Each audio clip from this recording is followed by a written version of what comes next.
Baik, bismillahirrahmanirrahim. Assalamualaikum warahmatullahi wabarakatuh. Perkenalkan, kami dari kelompok 3 dengan beranggotakan 7 orang. Di sini kami akan membawakan materi mengenai gangguan fungsi ginjal. Pertama-tama, yang terhormat Bapak Apoteker Abdul Wahid Sulaiman, S.Fam, M.Fram, dan yang saya banggakan teman-teman sekalian. Nah, materi yang pertama yaitu kimia klinik adalah cabang ilmu kimia yang fokus pada analisis bahan biologis untuk diagnosis, pengobatan, dan pemantauan kondisi kesehatan manusia. Dalam dunia kesehatan, kimia klinik berperan untuk membuat keputusan medis yang tepat. Kimia klinik memiliki peran yang sangat vital dalam dunia kesehatan, dari diagnosis dan pemantauan kondisi kesehatan, evaluasi fungsi organ, deteksi penyakit infeksi, hingga penyediaan informasi untuk terapi dan pengobatan. Kimia klinik menyediakan data yang sangat penting bagi pelayanan kesehatan. Baik, selanjutnya yaitu definisi. Gangguan fungsi ginjal adalah kondisi ketika ginjal kehilangan sebagian atau seluruh kemampuannya dalam penyaringan darah, membuang limbah metabolik, menjaga keseimbangan cairan dan elektrolit, serta mengatur tekanan darah. Normalnya, ginjal menyaring sekitar 180 liter darah setiap hari dan menghasilkan 1-2 kreatinin untuk mengeluarkan zat sisa seperti urea, kreatinin, serta racun tubuh. Pada gangguan fungsi ginjal, proses ini terganggu sehingga menjadi penumpukan produk gejala klinis seperti edema, hipertensi, mual, lemah, dan komplikasi lain. Gangguan fungsi ginjal dapat bersifat akut, kronik. Penilaian gangguan fungsi ginjal umumnya menggunakan parameter laboratorium, terutama glomerular filtration rate atau GFR, kadar kreatin serum dan ureum, serta pemeriksaan urin untuk mendeteksi proteinuria atau hematuria.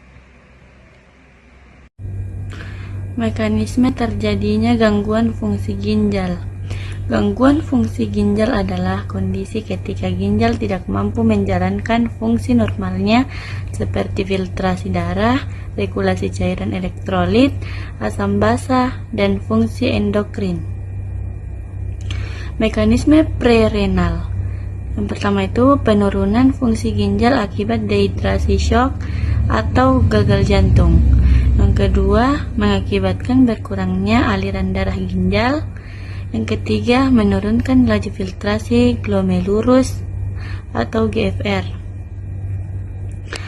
Mekanisme renal atau intrarenal. Yang pertama, kerusakan glomerulus, tubulus atau intertisum. Yang kedua, penyebab infeksi, inflamasi, obat netrotoksik. Yang ketiga, gangguan reabsorpsi dan sekresi, kehilangan fungsi netron. Mekanisme postrenal. Yang pertama itu hambatan aliran urin atau batu ginjal, tumor, pembesaran prostat. Yang kedua, menyebabkan tekanan balik ke ginjal. Dan yang terakhir, kerusakan nefron progresif.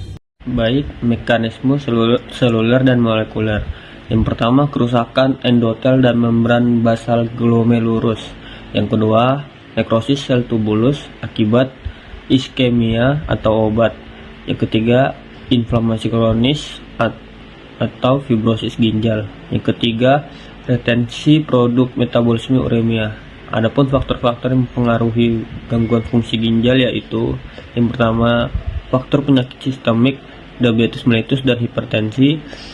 Yang kedua, faktor infeksi dan inflamasi, infeksi streptococcus atau autoimun dan infeksi saluran kemih berulang.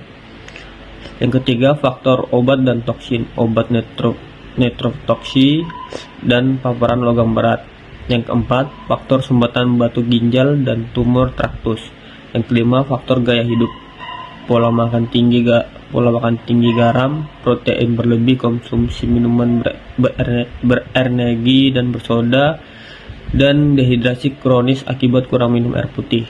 Yang keenam, faktor usia. Seiring bertambahnya usia meningkatkan resiko fungsi gangguan ginjal. Macam-macam gangguan klinis dan contoh penyakitnya. Yang pertama itu ada gagal ginjal. Ada 2 kategori gagal ginjal, yaitu gagal ginjal akut dan kronik. Gagal ginjal akut merupakan kegagalan fungsi ginjal yang serangannya secara tiba-tiba. Hanya dalam waktu beberapa hari atau minggu, utamanya kegagalan ginjal terjadi pada proses pembersihan, yaitu terjadi gangguan keterlambatan kecepatan penyaringan darah, sehingga sampah yang berupa asam urat, urea, dan kreatinin menumpuk dengan gejala penurunan produksi air seni. Penyebabnya, terjadi gagal ginjal akut bisa bermacam-macam, seperti akibat pendarahan hebat, kekurangan cairan tubuh atau cairan darah, infeksi darah, sumbatan di saluran air kemih yang berkepanjangan. Obat-obatnya yang dikonsumsi dan gangguan ginjal bawaan, proses terjadinya gagal ginjal kronik cukup lama, bahkan bisa bertahun-tahun.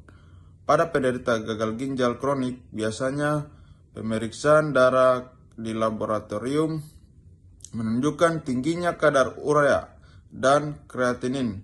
Penyebab penyakit ini bisa bermacam-macam, seperti sumbatan, batu ginjal, dan infeksi, penyakit kencing manis, dan kelainan bawaan. Sekian, terima kasih. Kedua, batu ginjal.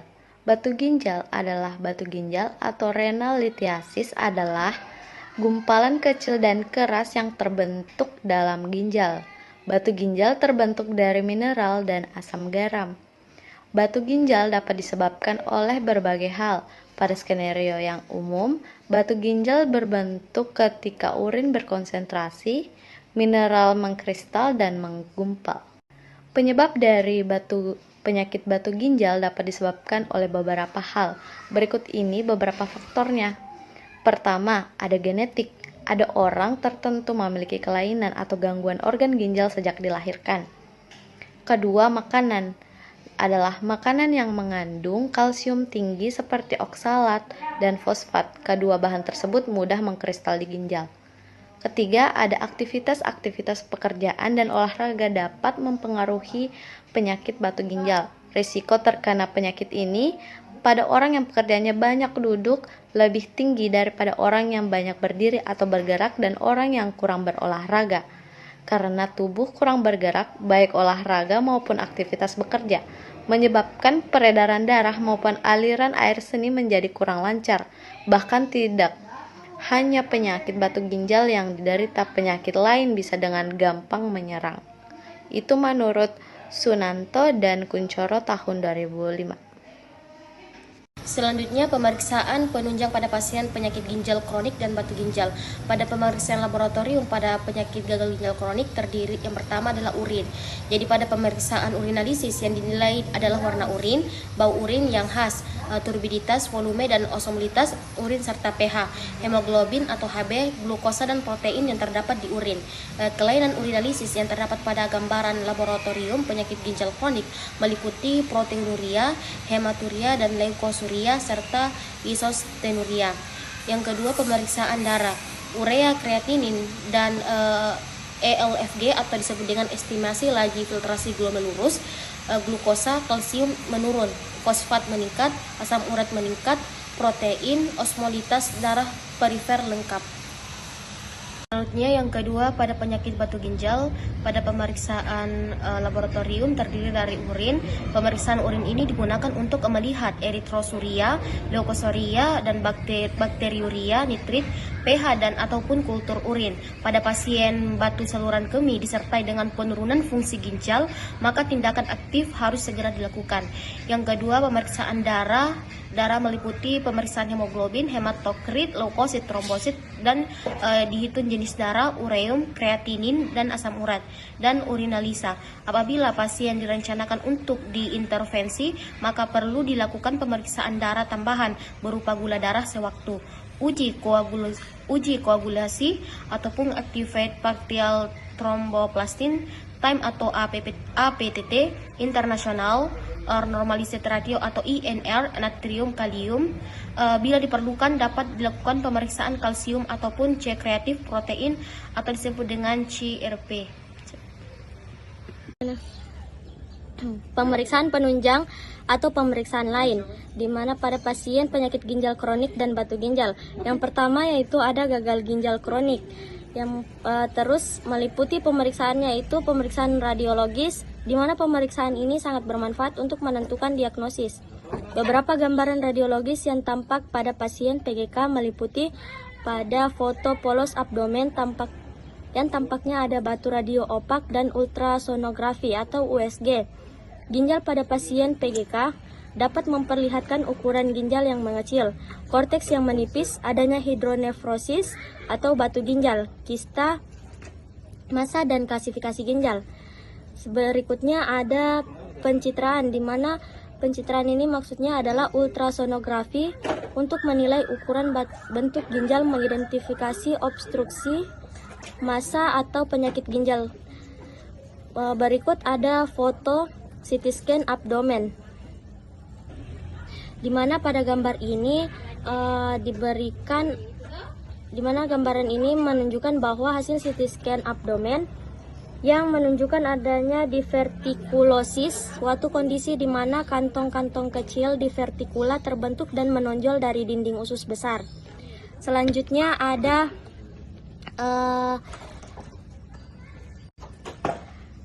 batu ginjal, di mana pemeriksaan dengan CT scan ini didapat dan diberikan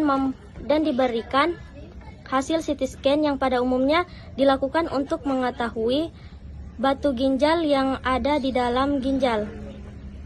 Pemeriksaan ini dapat pula memberikan informasi tentang morfologi dan kelainan ginjal beserta morfologi batu.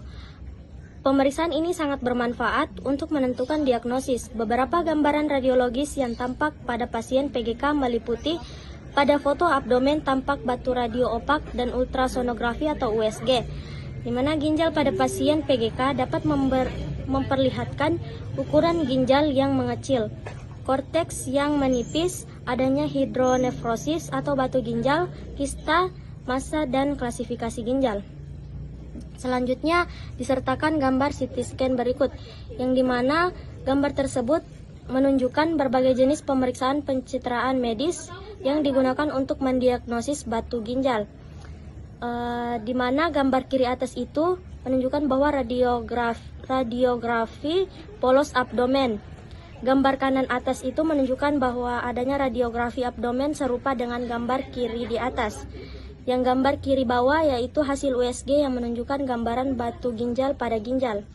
Yang gambar kanan bawah yaitu potongan melintang dari CT scan, di mana abdomen yang menunjukkan ginjal dan struktur di sekitarnya. Adapun kesimpulan dari materi gangguan fungsi ginjal, yaitu gangguan fungsi ginjal merupakan salah satu masalah penting dalam bidang kimia klinik, karena berhubungan langsung dengan kemampuan tubuh mempertahankan keseimbangan cairan, elektrolit, dan pembuangan zat sisa metabolisme. Gangguan ini terjadi ketika ginjal tidak mampu menjalankan fungsinya secara optimal, baik secara akut maupun kronik.